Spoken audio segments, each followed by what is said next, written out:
नमस्कार, अनिशाज रेसिपी मराठीमध्ये आपलं पुन्हा एकदा मनापासून स्वागत आहे।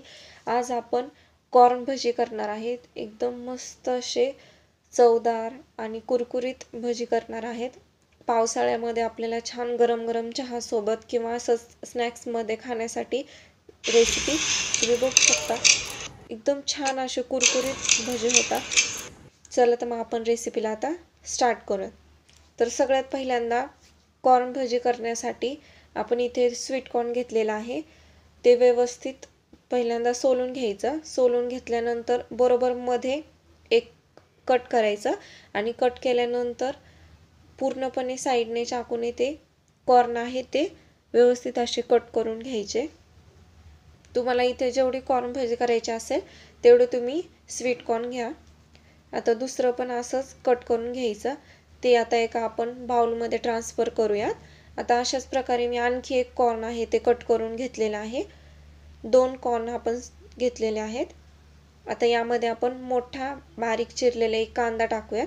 1 चमचा मीठ, चवीनुसार मीठ ॲडजस्ट करा आणि तुम्हाला जेवढं तिखट हवे तेवढं अर्धा चमचा मी इथे मिरची पावडर टाकली आहे। थोडीशी हळद आणि भरपूर अशी बारीक चिरलेली कोथिंबीर, 2 चमचे बेसन पीठ टाकलेलं आहे आणि हे आता व्यवस्थित असं मिक्स करून घ्यायचं। यामध्ये मॉइश्चर आपोआप सुटतं स्वीट कॉर्नला, कारण त्यामध्ये ओलावा आणि पाणी असतं, त्यामुळे याच्यामध्ये अजिबात एक्स्ट्रा पाणी ॲड करायचं नाहीये। ह्याला छान असं मळून घ्यायचं आणि आणखी यामध्ये 2 चमचे बेसन पीठ टाकते, कारण त्याला व्यवस्थित बाइंडिंग जोपर्यंत येत नाही तोपर्यंत त्यामध्ये बेसन पीठ घ्यायचं।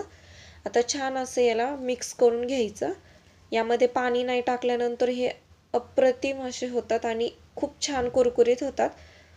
तुम्ही बघू शकता आता याला छान बाइंडिंग आलेलं आहे। आता हे आपण तळून घेऊयात।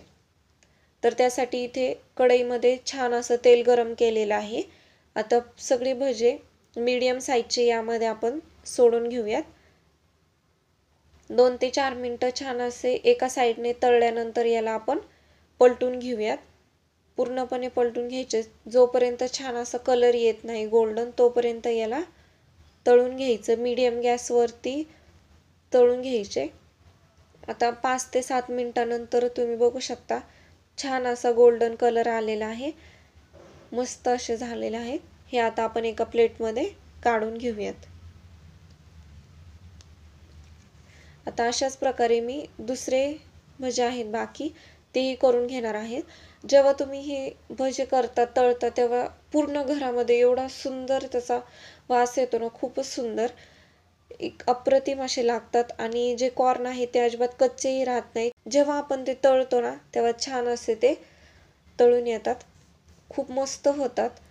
आता अशाच प्रकारे मी दुसरेही कॉर्न भजी तळून घेतलेली आहे आणि ते आपण एका प्लेटमध्ये तुम्हाला मी सर्व करून दाखवली आहे। खूप मस्त होतात, तुम्ही नक्की एकदा ट्राय करा। खूप कुरकुरीत होतात भजे। अनिशाज रेसिपी मराठीला तुम्ही सबस्क्राईब केलं नसेल तर सबस्क्राईब करा, चॅनलला लाईक करा, शेअर करा आणि कमेंट करा। थँक्यू।